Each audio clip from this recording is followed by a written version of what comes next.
I've noticed recently, this year in particular, with all of the like layoffs that have been happening in the tech industry, I think that it's showing me that we can't really trust the big companies to do right by us, you know? Designing a website, in my opinion, is no different to designing a product. You still need to do the user research. You're still thinking about like the overall flow of someone going through it. I do not see a difference in the design skills to work on a website versus the product, but that they should be paid the same, in my opinion. I don't believe in working like 10-hour days and things like that. I don't think anyone can be effective for that long on any one thing. Marketing helps people be aware of the product as a solution to the problem that they have, but that to actually go ahead and buy and become a customer, they're probably going to talk to a person at some point.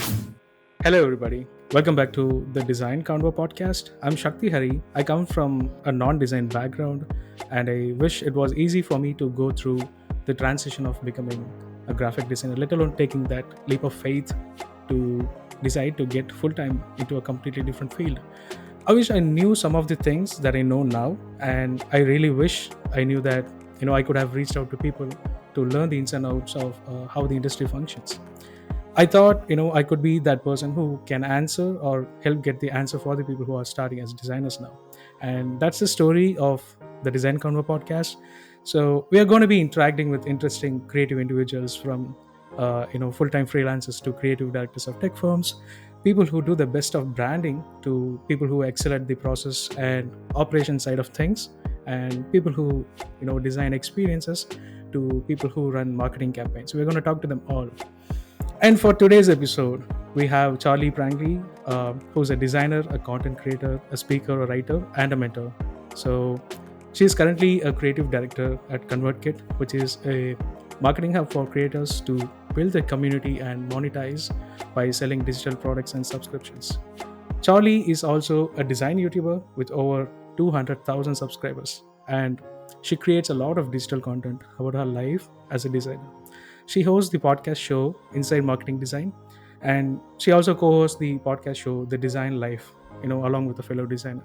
She is originally from New Zealand, and she's currently based out of Valencia, Spain, where she lives with her family. In this episode, we'll be focusing on building one's personal brand, creating content, generating income streams, and managing all these things all together. Right.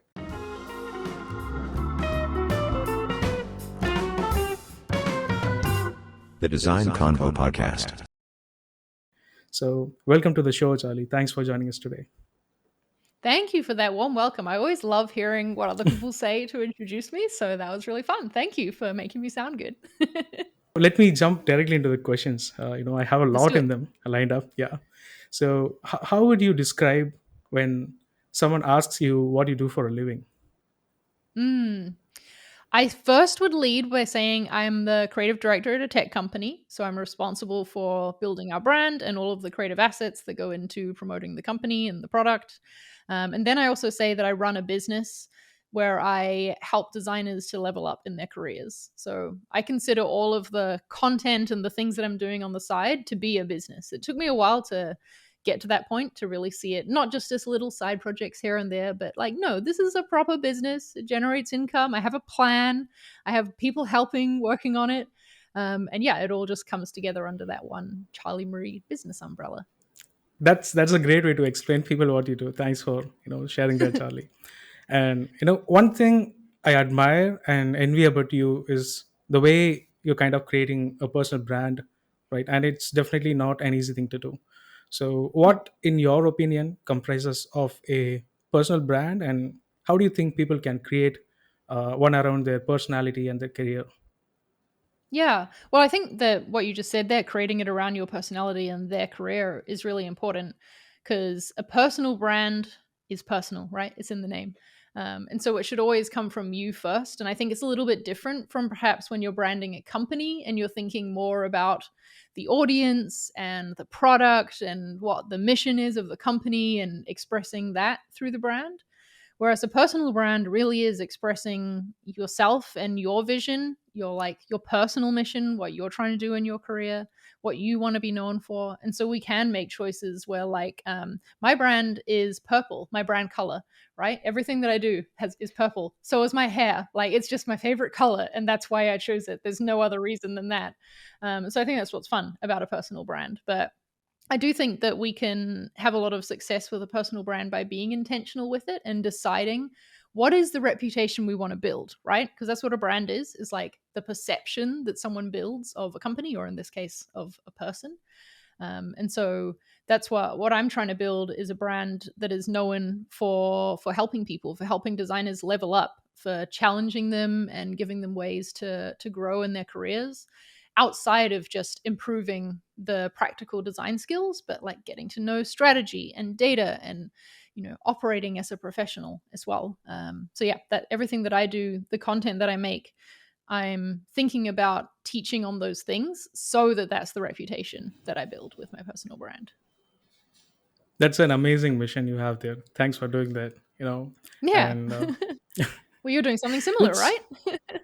yeah, I mean, so we have so many things in common, and I'm just getting started with the content creation stuff, right? So I'm just starting to teach people what I know, and start building a community. Let's talk about your content creation journey, right? So I Sure. love your YouTube content, especially your vlogs on what you do on a daily basis, right? So Mhm. can you talk about your YouTube journey, like how and why you started a channel, and what pushes you to keep creating content every day? Yeah. Okay. I love that you asked both of those things because I think the reason that I started my channel and what pushes me to keep creating are actually kind of different. There is some overlap. So, my younger sister started a YouTube channel in 2015, I think it was. And I started watching her. No, it was way earlier than that. What am I talking about? 2013 or something, maybe. But I started watching her making content, and this was my first introduction to YouTube, where I was like, okay, people are filming themselves and putting it on the internet for everyone to see. That's weird. Why is she doing this? So I started watching her videos and then discovered there's this whole like section of YouTube that wasn't just cat videos or design tutorials. It was people sharing about their lives. And so of course, as a designer, I started to seek out other designers sharing their lives. And I couldn't really find anybody. That wasn't really a thing at the time. The only design videos were like how to do this thing in Photoshop or like 10 graphic design tips, that sort of thing. No one was really talking about themselves as a designer in their design career. And so that sort of sparked something in me and made me want to start a channel. But also I just really liked the idea of creating, like making videos. It seemed fun. Like my sister was having such a good time doing it and meeting lots of cool people. And I was like, I want to be a part of that. So I started my channel because I was jealous of my little sister. That's basically how it started. But I kept going because I started to see the impact that sharing my life as a designer and my career and the things I'm learning along the way, what impact that could have on people. And so I guess I continue now making the content that I wish I'd seen when I was, maybe a few years ago in my design career. What could have helped me to level up? And so that's the things that I share. And I think it's really rewarding to produce a video, put it out there, see it start to get views, see people commenting on it, hear those stories of the way it's impacted people. And that's definitely what keeps me going in making content. 9 years later, I've been making videos for 9 years now. That's Nine way too years Oh my god. long. Yeah. That's so touching, to be honest, right? So it's an amazing story. Thanks for sharing it. Yeah. And let's you know d- let's talk about the podcasts in Mm, plural that you're hosting currently, right? yep. So what are the stories behind inside marketing design and design life? Yeah. So let's start with design life because that came first. So again, I guess this one started because there was a gap in the market, so to speak. Like we couldn't find a podcast like it. Myself and my friend Femke, she was just getting started on her design journey. I think she was in her very first design job. I was a few years into my career, and we were like seeking out design podcasts and couldn't find any that was like just had women as the hosts. There was some that had like a woman who'd interview other people, or there was some that had like a man and a woman, but we were like, we want to hear from the girls. Like, let's be that show, be that podcast rather that's hosted by women and share our side of the like our design careers. That's how that started, and I think that's been going for like 6 or 7 years now. So that's also quite a long running one. Yeah. And it's really fun I mean, because I've we just seen get like hundreds together. of episodes inside. Yes, many hundreds of episodes. I Yeah. think we're approaching 300 in the next few months, which is wild. Oh my Yeah, God. and it's a conversation show. Like I love that this is called the Design Convo podcast because that's kind of what me and Fem do each week in design life. We have a conversation about our design careers, about a listener question, something like that. Like it's very unstructured, and it's honestly been a really fun thing to have as a reason to get on a call with a best friend each week as well. Because in our lives, like things are so busy, it can be hard to make time to catch up. So maybe it's kind of sad that I'm like, yeah, we talk every week because we have a podcast, but it's still nice to, have that time to connect. And then, the bonus is we create content that other people can listen to as well. I mean, I wish I had a chance to listen to this podcast when it started, but I was just YouTube was just my thing, right? I wouldn't Yep. go to any other place or any other website, so YouTube was my like I temple don't, you know to what? search for I don't know things. if I'd recommend listening to all of our backlog of design life because some of those early episodes are very cringeworthy now. And like, I don't know if I can stand behind the advice that I gave then, but that's kind of what I like about creating content is it's like, it's a moment in time where based on what I know now and where I'm at in my career, this is what I'm recommending. In a few years time, I might make a video or a podcast episode saying something different because I've learned more, I've experienced more, I've like changed my mind on things. And I think that's kind of cool to have the ability to do that. It definitely is, because when you look back and if you aren't embarrassed of the stuff you did, it means that you aren't growing. So it's a Yes, good thing to exactly. note. Yeah, yeah. I love Yeah. it. All right. So this is so cool because it takes a lot of energy, time, and motivation, especially to create content consistently. Thanks for Mm, sharing the story. Let's yeah. talk about the most important thing for any designer, or at least for me. Let's talk about income streams, right? So Ooh, okay. financial freedom is something every designer or an artist dreams about, right? How do you think should a designer plan and manage his or her streams of income? Yeah. So I think something that I've noticed recently this year in particular with all of the like layoffs that have been happening in the tech industry. And I'm thankful that I haven't been affected by that. At Convertkit, we hire very slowly, so we're not in a position where we're having to let go of anyone. But it has got me thinking about how grateful I am to have built up this business on the side that, is bringing in income alongside my full-time job. I think that it's shown me that we can't really trust the big companies to do right by us. And even if they've got these amazing huge salaries, if you don't have anything of your own that you can control, you are putting yourself at a bit of a risk. And so I think that it's good for designers to think about what are ways we can use our skills on the side, whether that's selling a product, a template, like a PDF resource, a course, doing freelancing, whatever it is. I think that our industry really lends itself to side income and to like being able to earn income from multiple sources. And yeah, we should take advantage of that. I just had a chance to watch your video on your income streams, right? And you kind of mentioned that Hmm. you had like 16 streams of income. Yep. First thing, like, Yeah. wow, right? And second question I have is like, how? Yeah. I Wow. And mean, come how I on, like it. 16. Yeah. Yep.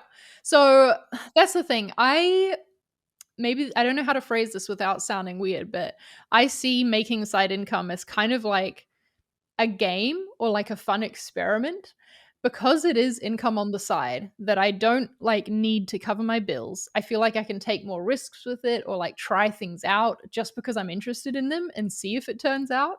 And it might not be like a big money maker, but that's okay because I had fun in the process trying. So I think that's why I have so many income streams because I've like tried a lot of things out and I'll like jump on opportunities when they arise.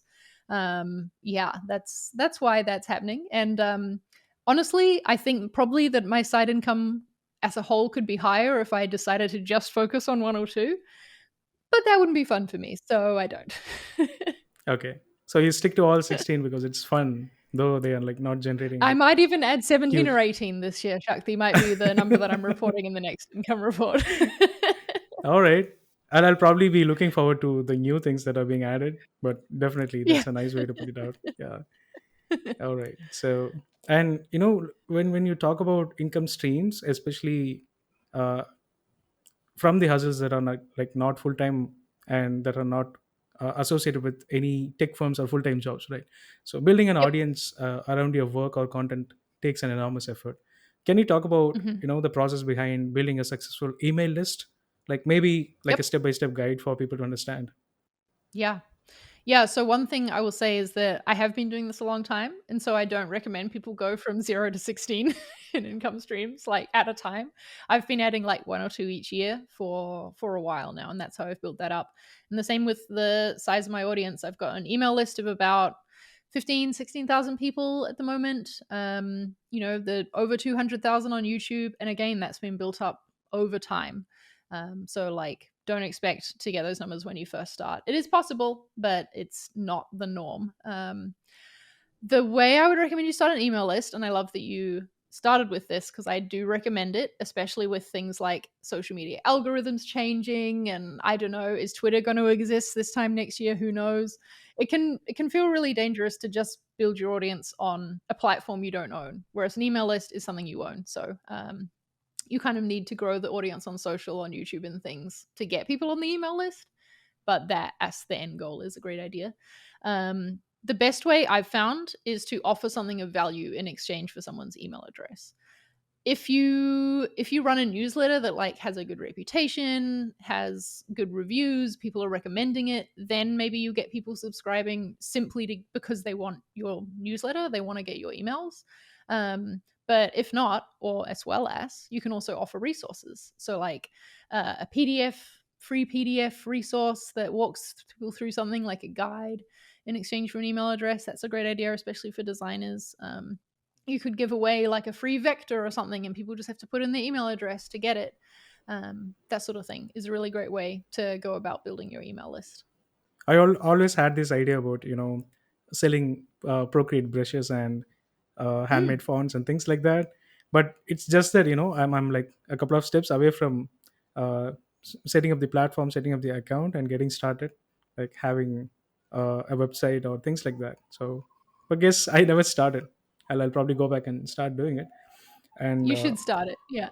yeah, all right, I'll And probably I, do I that. must I have to step in here and give a pitch for Convertkit because everything you just said, you could just do on Uh huh. Convertkit. You can make a landing Okay. page, you can sell your font, your Procreate brushes, all within there. So shout out Convertkit. Yeah, sure thing. uh, let's talk about the book that you're writing currently, right? What's the Oh book yeah. about, and why are you writing it? I forgot to talk about the book when I was introducing like what I do and what I work on. But yeah, that is a really important thing for me at the moment. It doesn't feel like it's, I mean, it's not real yet because it's still very much in draft form. So maybe that's why I forget about it. But I'm writing a book about marketing design. I want it to be the book that a marketing designer reads when they reach the point where they're like, yeah, I can design a solid website. I can design good social media graphics. What's next in my career? How do I truly level up and be like a super valuable, highly sought after design professional? So that's what my book is about. It's about how you go about doing your work at a high level as a marketing designer, and trying to show that like, yeah, there's a lot of room for growth and to have impact in this role. So yeah, that's what I'm writing about. It's been a very slow process. I've never written a book before, so I've been learning about what that's like. It's very different from just writing a blog post or writing a YouTube video script, because you're thinking about the structure and the experience of someone going through the whole thing. But yeah, it's been a fun process. I'm enjoying it most of the time. Yeah, I love the idea about writing a book on marketing design because there are a ton of books about the other domains of design, especially like Yep. the product design or experience designers, stuff like that. Hmm. And at least until very recently, it's not very common to for tech firms at least to have like internal design teams to deal with all these things, because most of the times it's getting outsourced, right? And Mm. when people get started as an internal design team, not very often they have like someone to guide on what makes a good marketing design or a team that works on marketing design. Yeah. But Yep. thanks for writing such a book. I'm really looking forward to getting my hands on the book. It's a great topic. Yeah, hold your thanks until I've finished it, but then I'll take it. All right. Yeah. Do you think formal education is important to be a successful designer, or is it an Ooh, advantage to have a design degree? Does it make a difference in any way? that's a great question. I don't think it matters to have a formal design degree. I think there's some companies that still mention it in their job posts, and I just think it's very outdated to like require that. To be honest, I know for me, a formal education, formal training, because I did go to design school. I have a bachelor of design with honors in visual communication design. At 18, when I entered into these studies, I didn't know how to teach myself, right? I wouldn't have known how, like, what to learn, how to go about doing this. And I think even now there's so much content online, but there can be value in having that content curated for you and like structured in a way and like to go through it. So I'm really glad that I went to design school. I think it was the right learning environment for me. I needed that structure. I needed the like time to grow as a human and a person as well as a designer. But I do think you can learn design just as effectively and like even faster by yourself if you're motivated. Like you don't have to go to design school. I was thinking the other day about this about the designers on the team at Convertkit, and I'm like, I have no idea which ones went to design school and which didn't. Like, it doesn't even matter anymore. What matters is the work that they're doing now and like the work that we saw in their portfolios. Whether they went to design school or not was absolutely not a factor in our decision to bring them on the team. What do you think, is the scope of design that's not product design or experience design in today's world, at least? Mm. Yeah, I think that I'm still waiting for marketing and brand design to have its moment. You know, I'm trying to make that moment happen and show people because I don't know about you, Shakti, but I've found that people in our side of design sometimes tend to think that the way they can grow is by moving over into product designer. Like whether it's grow in their salary or like take the next step in their career, they see product design as that next step. And it shouldn't be. That's just a completely different side of design. We can have just as much impact on a company in marketing design. We deserve just as much salary for the impact we're adding. Like we're helping bring in customers to the product. Like we're helping make those sales in a way. And yeah, I think it's really sad the way that it's viewed, and I think that's part of my like personal mission is just to I don't want to say get revenge, but like just make marketing design more well known and well respected because it needs more. Yeah. In fact, I was gonna, ask you about probably your thoughts on the imparity in the kind of pay in terms of salary that people get, Mm, like yep. graphic or web or marketing designers versus product designers. But again, yeah, most of the times I kind of convince myself that it's probably because of the budget that happens within the corporations. Uh, most of the times for product designers, the budget comes from the product side of things, like engineering, Hmm. product, and so on. So where Yep. they get the major block of the budget goes there, and then there are like sales and marketing and stuff like that. So probably because of that. But yeah, I'm yet to find the actual reason. But yeah, talking about the Yeah. impact we I get, right? agree. So I, yeah. I I don't know why it's this way either. I think it's sort of like a little bit outdated to pay designers so differently in this way. I can see how if you're doing graphic design where you're not working on the website, that is in a different salary band because it is like it's just a different type of work. But designing a website, in my opinion, is no different to designing a product. You still need to do the user research. You're still thinking about like the overall flow of someone going through it and like the site map, the roadmap of the marketing site and what's being built next, the system behind it. I do not see a difference in the design skills to work on a website versus the product. The technical skills, I mean, I think you need different strengths to work on a website versus a product, but that they should be paid the same, in my opinion. And that's how we do things at ConvertKit. That's something that I've advocated for, is to keep that parity between product designers and marketing designers who work on the website. I want them to be paid the same. My next question would be this: you have been with companies like Zero and ConvertKit, etc. Right? So, what would you consider to be your learnings from being a designer in tech firms? Mm. So I think I've learned. So I joined Zero as my first job in tech, and we had I think I was the third marketing design hire. And by the time I left, we had like a marketing design team of 20 or so. The company grew as a whole from about 250 people to like 1,500 people. And I learned from that growth experience that I do not suit working at a company of that size, or at least I didn't then. I haven't tried it for a while. But ever since then, I have prioritized working at smaller companies where I can feel like I have more ownership over things. And yeah, that I think that's a big difference, is that when you say working in tech, it can be so different depending on different companies and the company size. And a company the size that Convertkit is now, I think, is a great fit for me because I get to have a really close relationship with our execs and have impact on our overall company strategy, as well as own the like brand strategy, design strategy that I'm a part of. And that's really fulfilling for me. That's what I need to feel like creatively fulfilled by my career. Thinking about this, not so many people think about the team or the impact they're going to make when they join a company. Most of the times, right, the kind of pay we get, or Hmm. the brand value of the company, I would say, or the brand awareness of the company, kind of overshadows the other things, the most important things that you just talked about. But thanks for calling it out. That's an amazing way to Yeah, put it out. I will say Yeah. money is important too, as is the brand Hmm. values and the like mission of the company. But I kind of need all Hmm. three, Yeah. so I'm just greedy. Exactly. Yeah. Charlie, what was your biggest fear when you started as a designer? Ooh, I I don't know if I still have this fear to today, but this fear persisted for many, many years of my design career. I was really afraid that I would start working as a designer. I'd be given a brief like that I had to complete by a certain deadline as part of my job, and what if I got creative block and just didn't have ideas and couldn't make it happen? I think I was really afraid of that because I experienced that quite a bit in design school with working on assignments where I like just didn't end up with things I was happy with because I was blocked for so long or just didn't know what to do.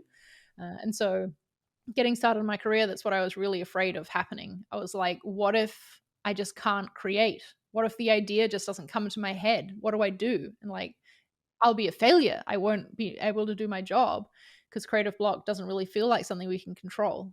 So that's what I was afraid of for a long time. The fear of running out of ideas. It's very real. Yeah. Yeah, yeah, Yeah. yeah. And is there a thing that you go back and change about yourself or the way you handle things so far in a career?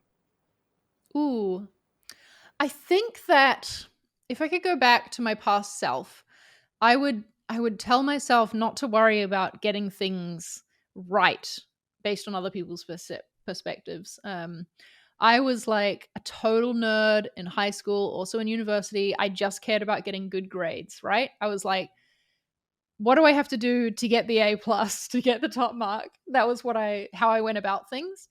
Whereas what I know now that I should have been approaching it was like, what should I do to like learn the most, like try something new so I'm getting more out of doing this experience of this new project, or like how do I solve the problem in the best way rather than just going after the mark.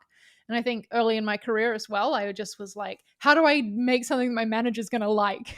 Whereas that's not the way to go about doing design. I ended up getting through past that, obviously, because I'm where I am now in my career. But yeah, that was like a little nerd habit that I had to break, and that if I could go back, I would want to warn myself about. I don't know if it would have any impact, though. I don't think I would have listened to me.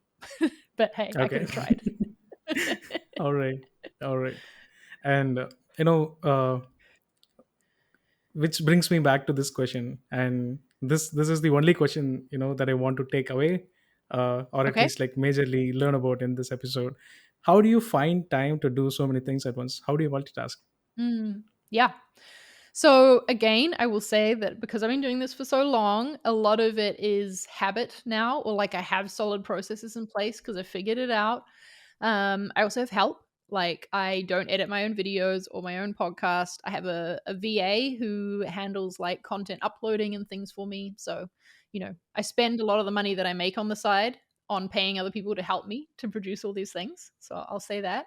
But also, I'm like, I don't know how not to do it all, if that makes sense. It's just like this is what I feel driven to do. I wake up every day and I try and get in at least an hour or two of work on my own projects, my own business before I start my work for Convertkit. And working remotely, that it has been great as well. I think it frees up a lot of time not having a commute or anything like that.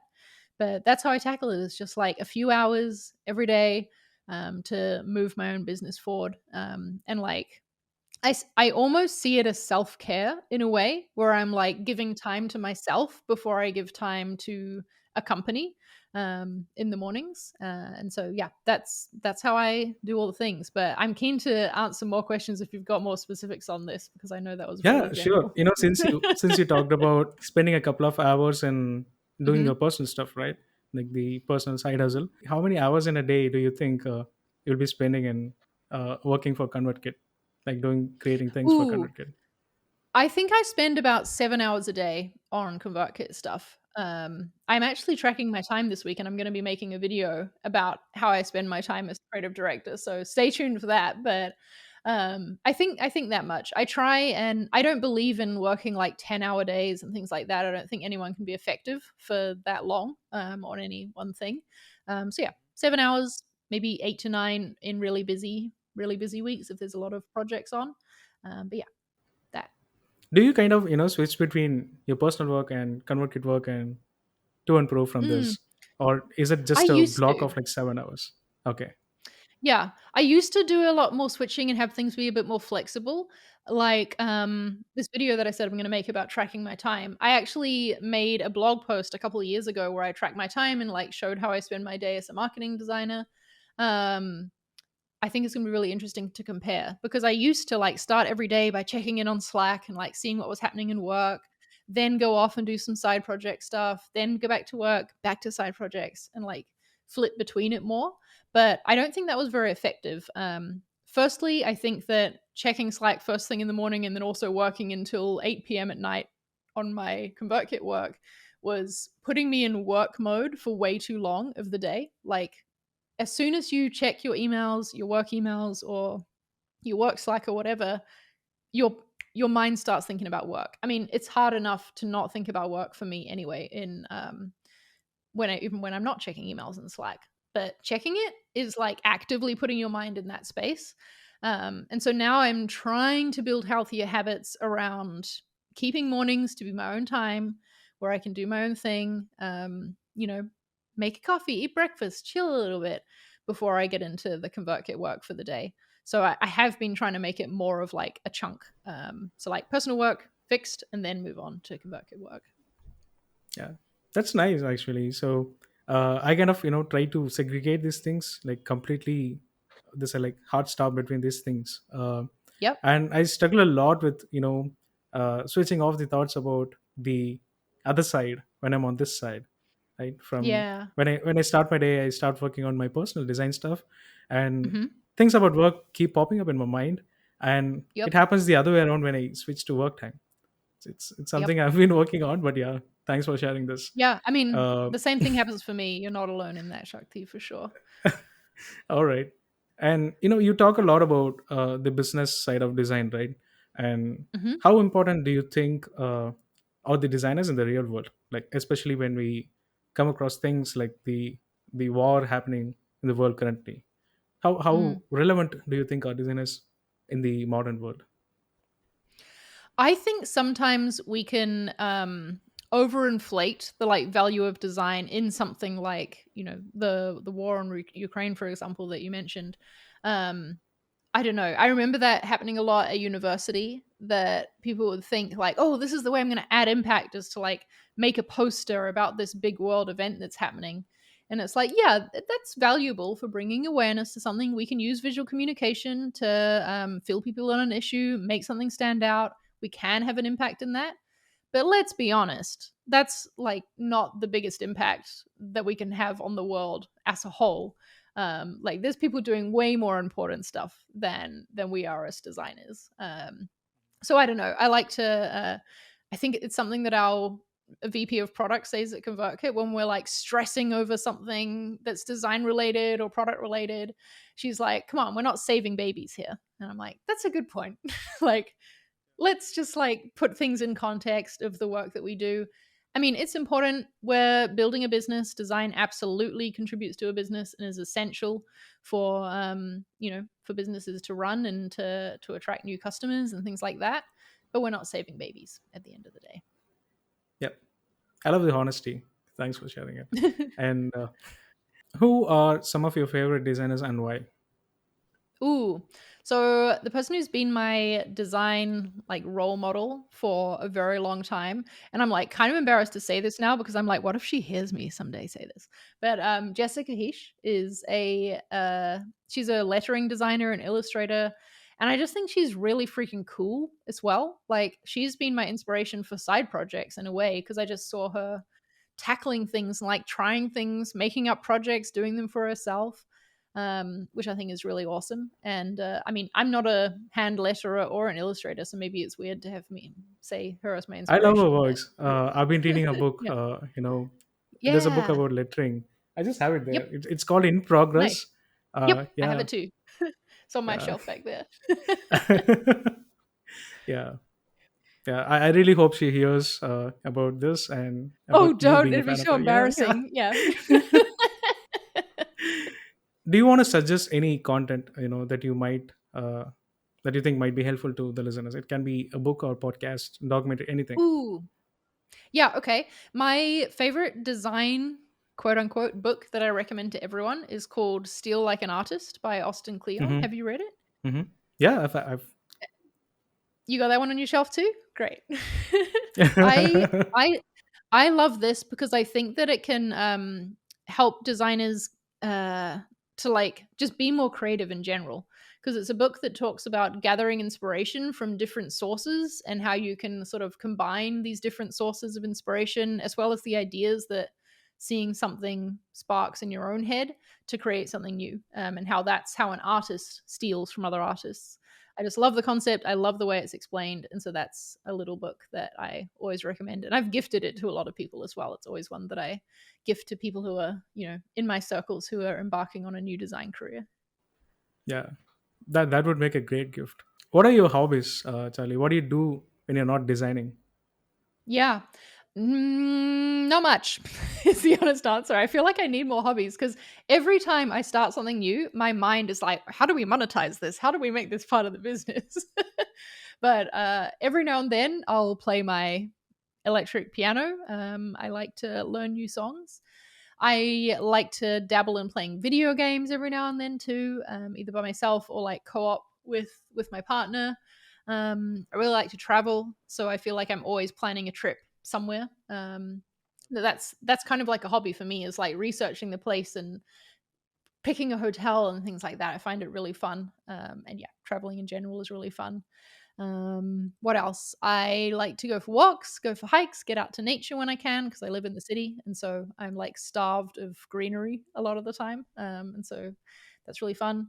And I also really like to eat, and I'm going to count that as a hobby because I like to research new restaurants and like make plans to go out and do a tasting menu and things like that. I find really fun. So yeah, I feel like I'm sounding like a really boring person. No, I mean, no, these are the things I would say any person would look up to down the line at some point, right? It's all about uh, how long are we playing, and let's say you're hiring someone for your team. Okay. What qualities would you look for in a designer when you hire for your team? Yeah. Okay. So this is really hard, I think, to look for in an interview, but I always want someone who's going to be self motivated and like able to take initiative. Right now, the designer that I have on my team, David, he's so fantastic because he's like so on top of things. If he like finishes up some work early and there's, space in his schedule, he's going to know what to move on to next. He's going to make his own choices. He doesn't need anybody to tell him what to move on to. He's like around Slack, helping people with things, jumping in when he notices people needing design help. And that's something that I used to be solely responsible for. And so I'm so grateful to have the help. And I think that ability to take initiative and just to understand what is the impact I need to have and then act on that, even if it's not the work that's been assigned to you or someone hasn't asked for it, being able to act on that, I think, is really important, and is definitely something that I look for. Also, communication skills, honestly, is huge, especially at a remote company like we are at Convertkit. People need to be able to communicate not only on Zoom calls, but also effectively with written communication when they're sharing designs for feedback and things like that, asynchronous as well as synchronous. So those are things outside of like the obvious. I would like them to be a good designer and have good design skills that I look for. Do you look at hiring people who are like generalist, or in general, do you kind of look for people who are like specialist in particular things like illustration or web design? Because I'm Mm, just trying to understand, there are a few roles where you need to clearly define how much of work would be like IC and how much of would be like leading or managing projects, right? And yeah. it's a very gray area.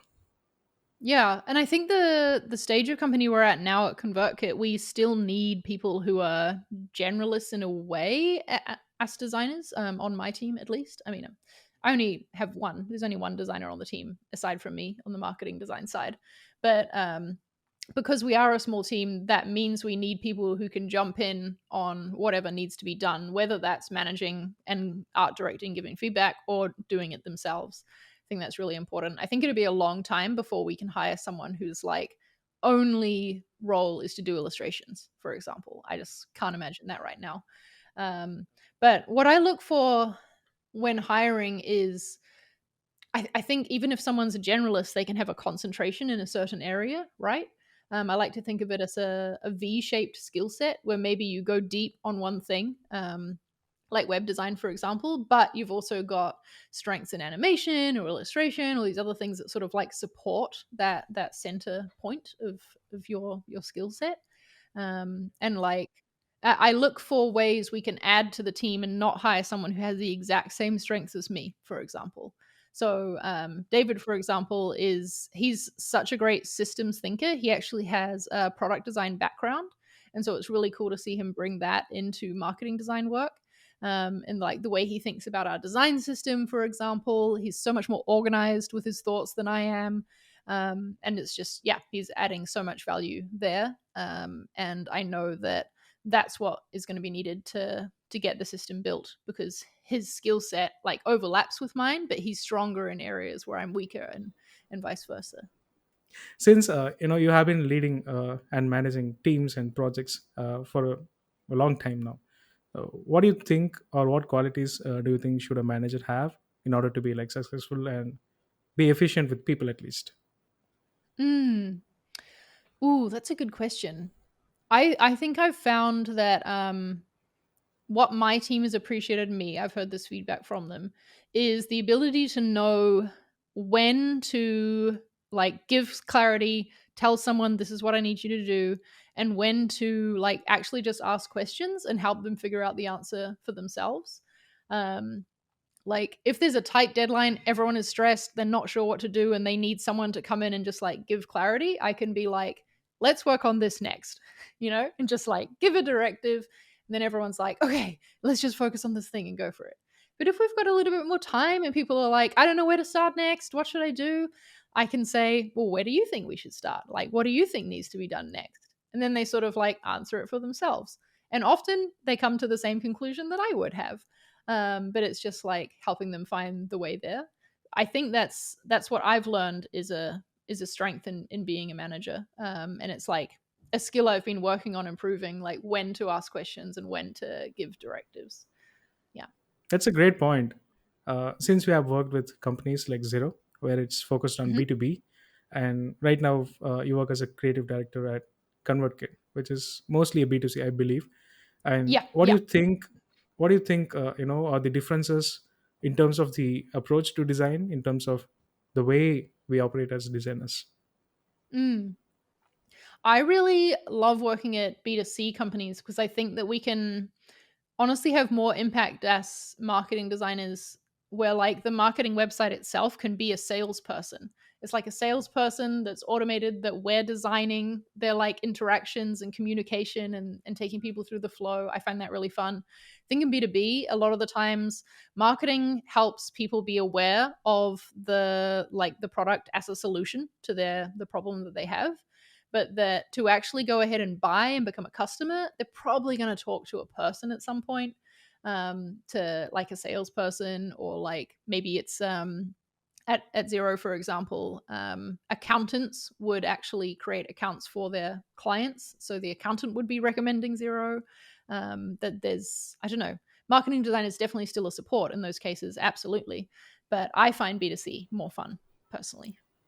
More fun. All right. Yeah. I'll probably note that down. All right. Charlie, this marks the end of questions I had in mind for you. The conversation was really, really great. And I hope the listeners take away as many things as I learned from talking with you today. Thanks again for joining us, Charlie. I really appreciate that. Yeah, and thanks for asking such good questions. This definitely did feel like a conversation. So then the name of the podcast lived up to it. Thanks for being on the show.